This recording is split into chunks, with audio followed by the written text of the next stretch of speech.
नमस्कार, आप सभी का स्वागत है एक ऐसे वीडियो में जो हर भारतीय से जुड़ा हुआ है। क्योंकि 15 अगस्त 2022 को जब मैं ये वीडियो रिकॉर्ड करके आप लोगों के साथ शेयर कर रहा हूँ, भारत अपने आज़ादी का 75 साल पूरा कर रहा होता है। 15 अगस्त 1947 को भारत आज़ाद तो होता है, लेकिन एक दिन पहले बहुत ही बड़ी एक दुर्घटना होती है। क्योंकि 14 अगस्त 1947 को भारत का बंटवारा कर दिया जाता है, जिसमें से एक मुस्लिम राष्ट्र पाकिस्तान बनकर निकलता है। उस समय भारत के क्यों दो टुकड़े किए गए, आजादी कैसे मिली, कितनों ने अपने जान की कुर्बानी दी, कितनों ने अपने परिवारों को खोया, उसके बारे में मैं डिटेल में तो इस वीडियो में बात नहीं करूंगा। क्योंकि कहीं ना कहीं से जरूर आपने इसके बारे में पढ़ा होगा या सुना होगा। मेजरली इस वीडियो में जो मैं बात करने वाला हूं, 15 अगस्त 1947 से लेके 15 अगस्त 1922 को आजाद भारत ने अपने 75 सालों की यात्रा पूरी की है। और इन 75 सालों में हमने क्या अचीव किया, 10 ऐसे पॉइंट्स मैं इस वीडियो के माध्यम से आपके साथ शेयर करूंगा। साथ ही 10 ऐसे चैलेंजेज और फेलियर मैं आप लोगों के साथ इस वीडियो में शेयर करूंगा, जो आने वाले टाइम में एटलीस्ट उसको अगर कम्बैट नहीं किया गया, हो सकता है उसका नुकसान हमारे आने वाली पीढ़ियों को भुगतना पड़े। इसके बारे में पूरा डिटेल हम इस वीडियो में जाने, उसके पहले मैं आपसे कहना चाहूंगा, अगर आप फर्स्ट टाइम विजिटर हैं या अब तक आपने इस चैनल को सब्सक्राइब नहीं किया है तो चैनल को सब्सक्राइब करके बेल आइकन का बटन जरूर प्रेस करें, ताकि आने वाले टाइम में जब भी कोई क्वालिटी वीडियो इस चैनल पर अपलोड हो, नोटिफिकेशन आपको मिलती रहे।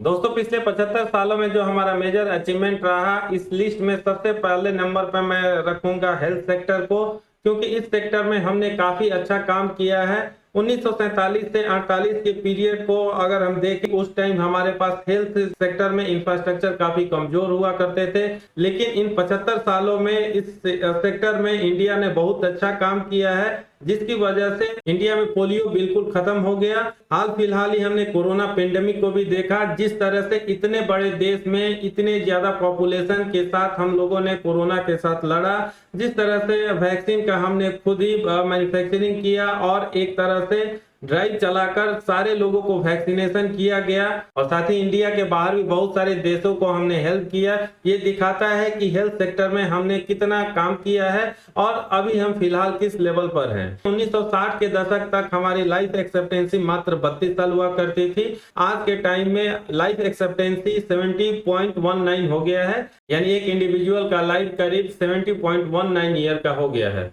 दूसरा हमारा मेजर अचीवमेंट आया आईटी सेक्टर से। क्योंकि 1980 से पहले आप चले जाएं तो इंडिया का कोई खास इस सेक्टर में रोल नहीं था। लेकिन 1980 में हमारे देश में एक तरह से रिवॉल्यूशन लाया गया और तब से अब तक हम देखें तो न सिर्फ आईटी के सेक्टर में अभी ग्लोबल लीडर के आसपास हम बन चुके हैं, बल्कि इंडिया की जो टीसीएस लार्जेस्ट आईटी कंपनी है, वर्ल्ड रैंकिंग में नंबर 3rd पोजीशन पे आती है।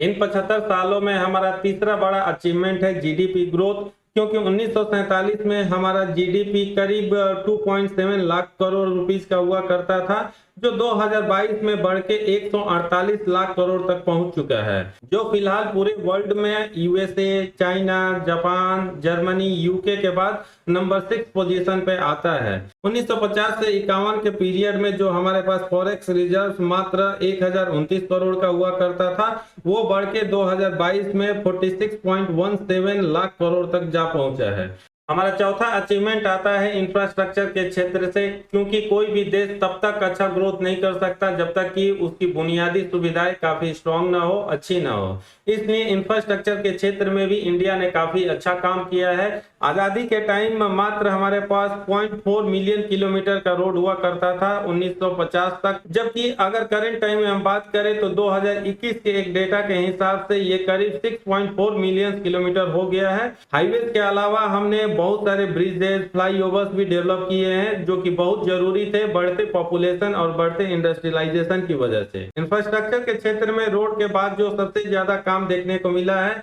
वो है इलेक्ट्रिसिटी। क्योंकि 1950 में मात्र 3061 विलेज ही ऐसे थे जहां पर बिजली जाती थी, और वो भी मात्र 2 से 3 घंटा के लिए। लेकिन 2018 आते आते पूरा इंडिया इलेक्ट्रिफाइड कर दिया गया है। 2018 के एक सर्वे के अनुसार जो टोटल विलेज 5,97,464 थे, उनको इलेक्ट्रिफाइड कर दिया गया है। इंफ्रास्ट्रक्चर को बिल्डअप करने के लिए जो तीसरा मेजर वर्क किया गया हमारे डिफरेंट गवर्नमेंट्स द्वारा, वो हाउस फॉर ऑल के लिए है। क्योंकि 50 से 55 तक का अगर हम एरा देखें तो तब 90% लोग ऐसे थे जो या तो झुग्गियों में रहते थे, झोपड़ियों में रहते थे या टेम्पररी अरेंजमेंट करके जैसे तैसे गुजर बसर करते थे। लेकिन 2020 आते आते ऑलमोस्ट 98% जो फैमिली इंडिया में रहती है उनके पास अपना खुद का पक्का मकान है।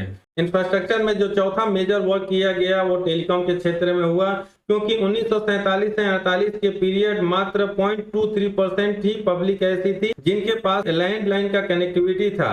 लेकिन 2022 तक आते अब हम 5G लॉन्च करने वाले हैं और 82% घर ऐसे हैं जहां पर किसी न किसी के पास स्मार्टफोन जरूर है और ऑलमोस्ट 98% फैमिली के पास अपना खुद का मोबाइल है।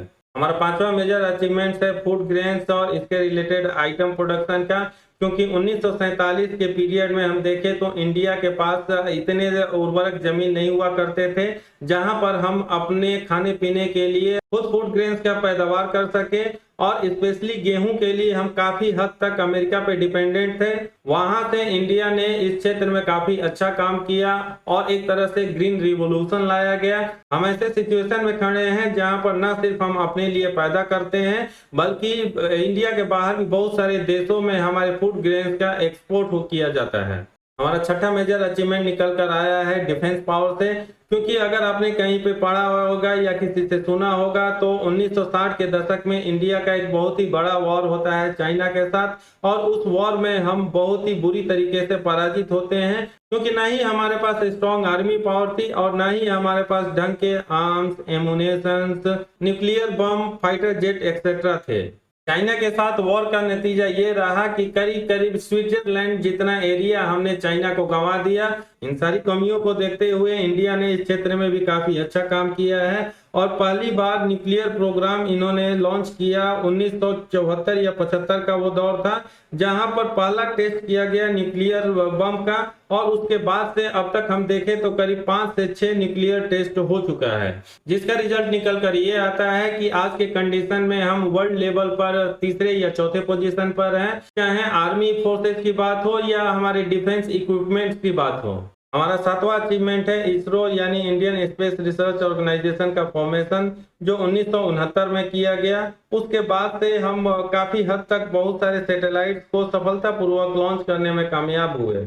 हमारा आठवां अचीवमेंट है इंडस्ट्रियलाइजेशन, क्योंकि 1947 से 48 का दौर अगर हम देखें तो हमारे पास इंडस्ट्री तो दूर की बात, एक खुद की बड़ी कंपनी भी नहीं हुआ करती थी। लेकिन आज़ादी का 75 साल पूरा होते होते हमारे पास Reliance, Mahindra and Mahindra group, Tata group, Adani group जैसे वर्ल्ड लेवल के बड़े इंडस्ट्रियलिस्ट हुए, क्योंकि न सिर्फ ये इंडिया के नीड को फुलफिल कर रहे हैं बल्कि वर्ल्ड लेवल पर भी बहुत सारे कंपनीज ऐसी हैं, इंडस्ट्री ऐसी हैं जिनके साथ ये कम्पीट कर रहे हैं। हमारा नौवां अचीवमेंट रहा है एम्प्लॉयमेंट, क्योंकि जिस तरह से पॉपुलेशन बेतहाशा बढ़ते जा रही है, टेक्नोलॉजी धीरे धीरे मैन पावर को ओवरकम करते जा रही है, बावजूद इसके इंडस्ट्रियलाइजेशन की वजह से बड़ी बड़ी कंपनियां बनी और वहां से एक अच्छे नंबर्स में एम्प्लॉयमेंट जनरेट हो रहा है। इंफ्रास्ट्रक्चर पे काफी ज्यादा काम हो रहा है, वहां पर भी एक अच्छा खासा डायरेक्टली इनडायरेक्टली एम्प्लॉयमेंट जनरेट हो रहा है। इसके अलावा गवर्नमेंट का या बैंक का जिस तरह से सपोर्ट एमएसएमईज को मिल रहा है,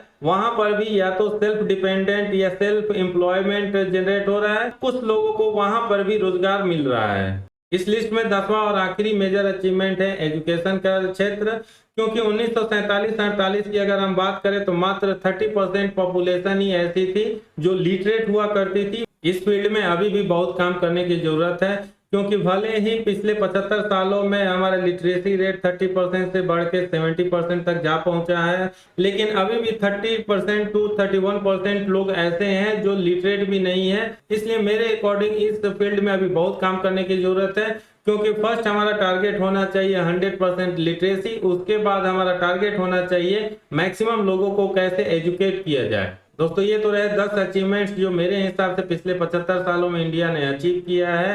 अब हम बात कर लेते हैं 10 ऐसे फेलियर्स या चैलेंजेस के बारे में। फेलियर एंड चैलेंजेस में जो पहला पॉइंट मेरे हिसाब से निकल कर आ रहा है वुमेन एम्पावरमेंट का, क्योंकि भले ही 1947 से लेके 2022 तक हम कहें कि वुमेन एम्पावरमेंट के लिए हमने ये किया वो किया, 2 राष्ट्रपति अब तक हमने दे दिए, देश की एक प्रधानमंत्री भी लेडीज बनी, लेकिन अभी भी जो 50% का रेशियो होना चाहिए मेन के साथ अभी तक हमने अचीव नहीं किया है, चाहे वो पार्लियामेंट में हो, किसी गवर्नमेंट एम्प्लॉयमेंट में हो या प्राइवेट सेक्टर में जॉब की बात हो। इसके अलावा अभी भी बहुत सारा क्षेत्र ऐसा है इंडिया में जहां पर अगर एक सिंगल लड़की या सिंगल वुमेन रात में 12-1 बजे कहीं जाना आना चाहे तो नहीं चल सकती है, क्योंकि उनके साथ गलत तरीके का व्यवहार किया जाता है। इसलिए हमको हमारी मेंटेलिटी चेंज करनी होगी और उनको उतना रिस्पेक्ट जरूर देना होगा जितना वो डिजर्व करती हैं। हमारा दूसरा फेल्योर रहा पॉपुलेशन कंट्रोल में, क्योंकि इस फील्ड में ऑलमोस्ट हमने कुछ नहीं किया। 1951 में जो हमारे देश का पॉपुलेशन करीब 36 करोड़ के आसपास था, वो बढ़ के अभी के टाइम में करीब 140 करोड़ के आसपास जा पहुंचा है। भले ही हम इसके अलग अलग तर्क दे, लेकिन जिस तरह से पॉपुलेशन विस्फोट देखने को मिल रहा है, आने वाले टाइम में निश्चित ही एक ये बहुत बड़ा चैलेंज रहने वाला है, क्योंकि किसी भी गवर्नमेंट या किसी भी इंडस्ट्रियलाइज्ड कंट्री के लिए ये संभव नहीं है कि इस तरह से पॉपुलेशन अगर बढ़ता रहे तो उनको ढंग से नर्सरिंग किया जा सके और सबको एम्प्लॉयमेंट दिया जा सके। बढ़ते पॉपुलेशन की वजह से कंडीशन ऐसा बन चुका है कि करंट टाइम में 1 से 2 बच्चों वाला बाप या माता नौकरी करके टैक्स पे करती है, जबकि 6-8 बच्चे वाले माँ बाप फ्री का राशन, फ्री का एलपीजी और फ्री का पेंशन लेते हैं। तीसरा बड़ा चैलेंज है करप्शन, क्योंकि पिछले 75 सालों का रिकॉर्ड अगर हम देखें तो करप्शन बहुत ज्यादा ऊपर तक जा चुका है और शायद ही कोई गवर्नमेंट ऑफिस आपको देखने को मिलेगा जहां पर बिना कुछ लेन देन के आपका काम हो जाएगा। और ऊपर से लेकर नीचे तक न सिर्फ भ्रष्ट अधिकारी भरे पड़े हैं, बल्कि जिनको हम चूज करते हैं, चाहे वो पार्लियामेंट में बैठते हो, विधानसभा में बैठते हो या लोकल बॉडी हो, इसमें से मैक्सिमम लोगों का टारगेट केवल मैक्सिमम टू मैक्सिमम पैसा कमाना होता है। और वर्ल्ड रैंकिंग में अगर हम बात करें फिलहाल तो करप्शन इंडेक्स में 40वें स्थान पर पहुंच गए हैं, जबकि वर्ल्ड रैंकिंग में 85th पोजीशन पर पहुंच गए हैं। हमारे लिए चौथा बड़ा चैलेंज है जुडिशियल सिस्टम, क्योंकि इस फील्ड में भी पिछले 70-75 सालों में बहुत ज्यादा डेवलपमेंट देखने को नहीं मिला है और प्रेजेंट टाइम में 4.7 करोड़ केसेस पेंडिंग पड़े हुए हैं लोअर कोर्ट से लेकर सुप्रीम कोर्ट तक में। हमारे लिए पांचवा बड़ा चैलेंज है पॉलिटिकल और इलेक्शन सिस्टम, क्योंकि जिस तरह से इलेक्शन इंडिया में कंडक्ट किए जाते हैं, आपको हर दूसरे तीसरे महीने में कहीं ना कहीं इलेक्शन होता हुआ दिखेगा। हर दूसरे तीसरे महीने में चुनाव होने की वजह से न सिर्फ हमारा रिसोर्सेज वेस्ट होता है, बल्कि टैक्स पेयर का हजारों करोड़ रुपया पर ईयर केवल इलेक्शन के नाम पर बर्बाद कर दिया जाता है। हमारे लिए छठा बड़ा चैलेंज है कम्युनलिज्म, क्योंकि अगर आप देखें तो भले ही 1947 में केवल इसी के बेस पर इंडिया का बंटवारा किया गया और 2 देश बन गए, बावजूद इसके एक बार फिर से कम्युनलिज्म बढ़ते जा रहा है और किसी भी एक कम्युनिटी का दूसरे कम्युनिटी के साथ जो हार्मोनी होनी चाहिए, वहां पर एक बहुत बड़ा गैप बनने लगा है। सातवां बड़ा चैलेंज है रीजनलिज्म, क्योंकि इंडिया का ब्यूटी माना जाता है अनेकता में एकता, लेकिन धीरे धीरे हम देख रहे हैं कि रीजनलिज्म भी बढ़ते जा रहा है। आठवां हमारे लिए चैलेंज है इलिटरेसी, क्योंकि जैसा कि मैंने बताया एजुकेशन में हमने थोड़ा बहुत काम किया है, लेकिन अभी भी इलिटरेसी रेट हमारे पास 30-32% के बीच में चल रहा है और इन पूरे पॉपुलेशन को लिटरेट करने के लिए अभी काफी हम लोग को काम करने की जरूरत है। हमारे लिए 9वां फेलियोर या चैलेंज है इकोनॉमिक इनइक्वालिटी, क्योंकि 1947 से 2022 के बीच में हम देखें तो सीन ऐसा कुछ डेवलप हो रहा है कि 1 rich person is becoming richer, जबकि 1 poor person is becoming poorer. इसके अलावा एक और तरह का गैप डेवलप होता हुआ दिख रहा है विलेजेज और अर्बन एरियाज में, क्योंकि रूरल एरिया में हम देखें तो बहुत सारी ऐसी फैसिलिटी जो गवर्नमेंट द्वारा दी जाती है वो बराबर नहीं पहुंच रहा है। यानी जो भी गवर्नमेंट अपना कोई स्कीम या डेवलपमेंट का प्रोग्राम लेके आती है वो इक्वली डिस्ट्रीब्यूट हो, चाहे रूरल एरिया हो या अर्बन एरिया हो।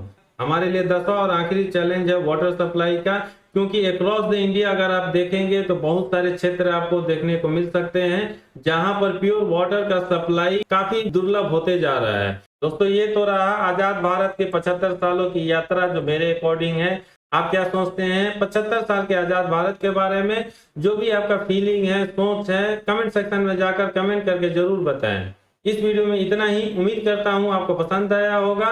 पसंद आया तो लाइक का बटन शेयर करके अपने जानने पहचानने वालों के साथ जरूर शेयर करें, ताकि वो भी जान सके इंडिपेंडेंट इंडिया का पिछले 75 सालों का यात्रा कैसा रहा। इस वीडियो में इतना ही। धन्यवाद। जय हिंद।